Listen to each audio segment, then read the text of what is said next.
शूरसैनी।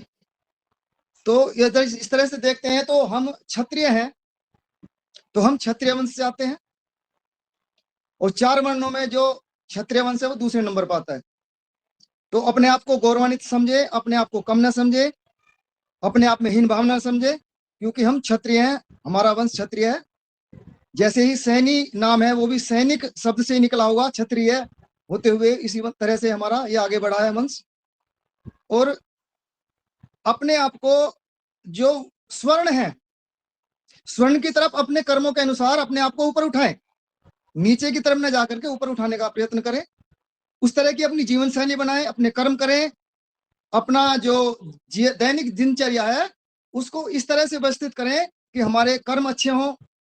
तो हम जो स्वर्ण ब्राह्मण वर्ण है उस वर्ण को अपने को ले जाने का प्रयत्न करें, क्षत्रिय वंश से ब्राह्मण वर्ण की तरफ हम आगे बढ़ें, शिक्षा के माध्यम से, अपने कर्मों के माध्यम से, अपने रहन सहन के माध्यम से अपने आप को ऊंचा उठाएं, और हम अपने आप को स्वर्ण की तरफ ले जाने का प्रयत्न करें, ताकि हमारी आगे आने वाली पीढ़ी अपने आप को गौरवान्वित महसूस करे, उनका जो बल है, उनकी जो बुद्धि है, जो उनका तेज है वो बढ़े, और वो अपने आगे आने वाले जीवन में एक लीडर की तरह, एक लीडरशिप की तरह कार्य करें, किसी के पीछे लग के ना चले।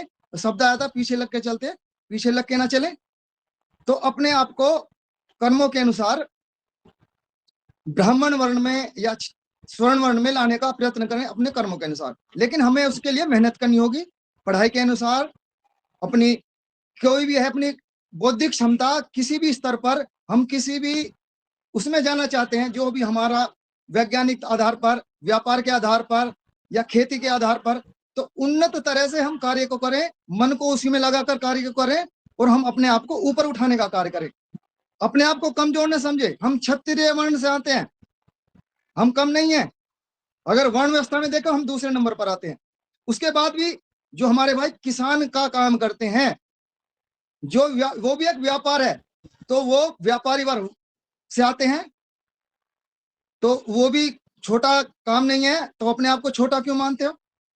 तो अपने आप को क्षत्रिय मानो, अपने आप को वैश्य मानो, और अपने आप को ब्राह्मणत्व की, ब्राह्मण की ऊपर लेकर आगे बढ़ो।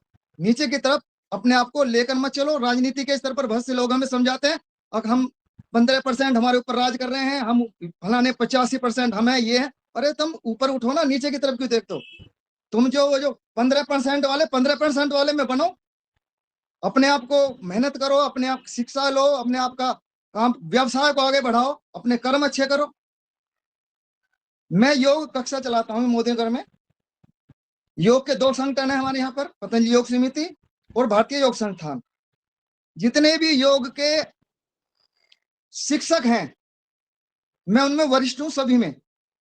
ज्यादातर हमारी जो योग क्लासें हैं उनमें जो है योग क्लास में भी आते हैं, योग शिक्षक भी हैं, ज्यादातर ब्राह्मण हैं, त्यागी हैं और बनिए हैं, वो आते हैं। लेकिन मैंने अपनी क्षमता के अनुसार या कैसे करूं, मुझे एक लगन है, तो अपने आप को मैंने इतना ऊपर उठा लिया है कि मैं नंबर 1 हूं मोदी नगर में योग में, और सब जो है मेरा ही जो है अनुसरण करते हैं। जहां जहां जिनकी क्लास चलती है वो समय मांगते हैं मेरे से, अगर भाई जी हमारी क्लास में आओ, कभी हमारी क्लास में भी आओ, कभी हमारे क्लास में भी आओ, तो डिमांड रहती है वहां पर। और मैं लिखता हूँ अपना सैनी सब जरूर लिखता हूँ, ताकि लोगों को रहेगा ये सैनी है और ये योगाचार्य है, बड़ा योगाचार्य है मोदी नगर का। तो अपने आप को ऊपर उठाकर चलो।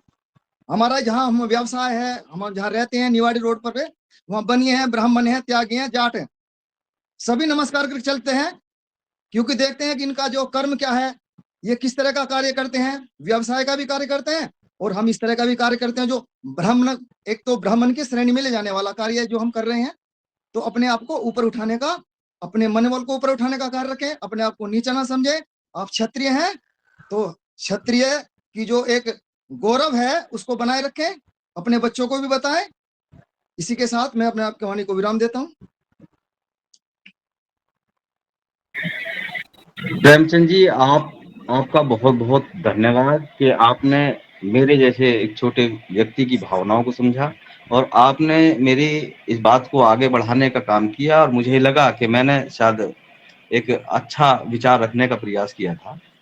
लेकिन मैं इतना और जानना चाहता हूँ कि मैंने अपनी किताबों में ये तो पढ़ा कि मेरे गाँव एक चैप्टर हुआ करता था कि मेरे गाँव में एक गरीब ब्राह्मण रहता था, उसकी 4 बेटियाँ थी और उसकी बेटियाँ जो है पल-पल जो है वो बढ़ती चली गई। मतलब बहुत सारी बातें ब्राह्मण लेकिन ब्राह्मण को गरीब ब्राह्मण लिखा था। तो ब्राह्मण कैसे हो गया सर्वोपरि? कैसे नंबर 1 पर आप मानते हो उसे? मतलब आप लोग मतलब उसको इतना स्थान कैसे दे देते हो? मेरी समझ में नहीं आती बात। वो ब्राह्मण थे लिखने वाले, शिक्षा उन्हीं के पास थी, वही लिखने वाले थे, वही जो काल्पनिक जो भी लिख देते थे वो उन्हीं की चलती थी। हम तो बिना पढ़े लिखे जो भी हमारे रहे होंगे पूर्वज, जैसे उन्होंने कह दिया वैसे हमने मान लिया।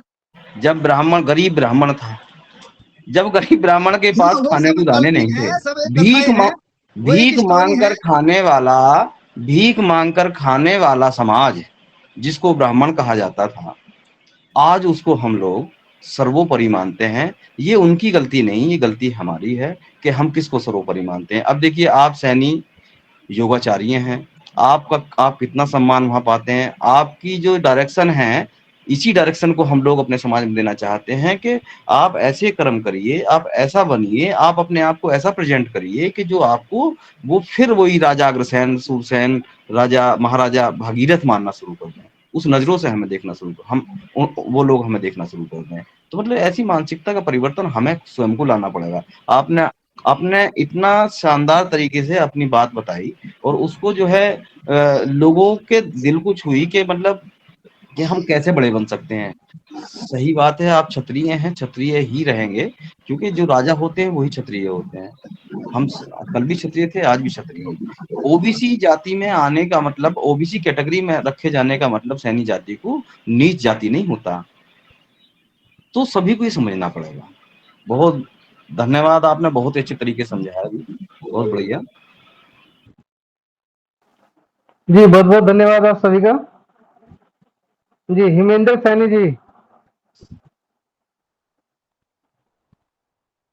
हिमेंद्र सैनी जी अभी आए थे। जी नमस्कार सभी को, बहुत बहुत जी नमस्कार।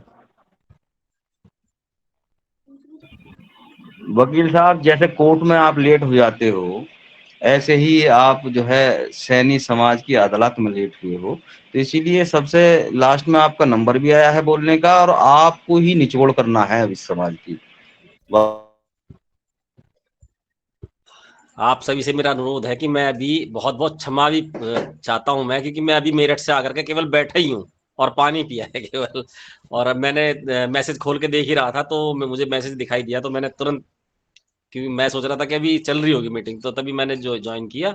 और बहुत बहुत क्षमा प्रार्थी हूं मैं लेट होने का। और आपके अच्छे विचार सुनने से आज मैं रह गया, तो उसके लिए बहुत मुझे खेद है। लोकेंद्र जी ने ये कहा था कि लोकेंद्र जी भी आज कम बोले क्योंकि वो ये कह रहे थे कि मैं अकेला अधिवक्ता रह गया हूँ, कि किसी दूसरे साथी मेरे नहीं जुड़ सके हैं, सहयोग नहीं मिल पा रहा है मुझे, तो इसीलिए उनकी सब बातों को आपको ही पूरा करना है, क्योंकि वो 9 बजे सोने की बात भी करते हैं और ये पता नहीं है कि हम जैसे जो हम लोगों को किसी की संज्ञा दो कि अब हम पत्रकारों को कुत्ते की संज्ञा भी दे देते हैं, क्योंकि तो भौंकना भौंकना भौंकना अपनी बात को अपनी दूर तक आवाज को पहुंचाना है, ये भी एक संज्ञा हमारी है। तो हम सोते नहीं है भैया, हम तो अपने अब जिसकी पहरेदारी करते हैं पूरी मुस्तैदी के साथ करते हैं। तो लोकेंद्र जी भी समझ जाएं, अब उनको हमारी बराबर में साथ में रहना है। तो देखो भैया, ये सब चीज तो छोड़नी पड़ेगी, बच्चों से कह दीजिए कि अब हमारी श्रेणी बदल गई है। देखिए जी, एक चीज है, धन्यवाद, सहमत हूँ ये आपकी जो बात। संज्ञा आपने दी है बहुत गलत है, क्योंकि एक लोकतंत्र के मजबूत स्तंभ जो है पत्रकार और अधिवक्तागण है। मैं अपने लिए दे रहा हूँ, मैं न्यायपालिका। अपने लिए इसलिए दे रहा हूँ कि इस संज्ञा से भी अगर कोई व्यक्ति जी जी किसी का जी मोटिवेशन मेरे इस संज्ञा देने से होता, वो समझ सकता हो। देखिए सब तरीके के सबको समझाने का तरीका अलग अलग होता है। किसी बिल्कुल। को फूल दे के मोहब्बत का इजहार किया जाता है, तो किसी को खत दे के किया जाता है और किसी को गाली दे के भी किया जाता है। जब हमारे पश्चिम उत्तर प्रदेश में जब तक बेटा वो बाप अपने बेटे को 10 बार यूं ना कह दे कि साला बहनचोद बहुत बदमाश है, तो तब तक उसे मजा नहीं आता। ऐसे ही समझो बस इसे। चलो जी,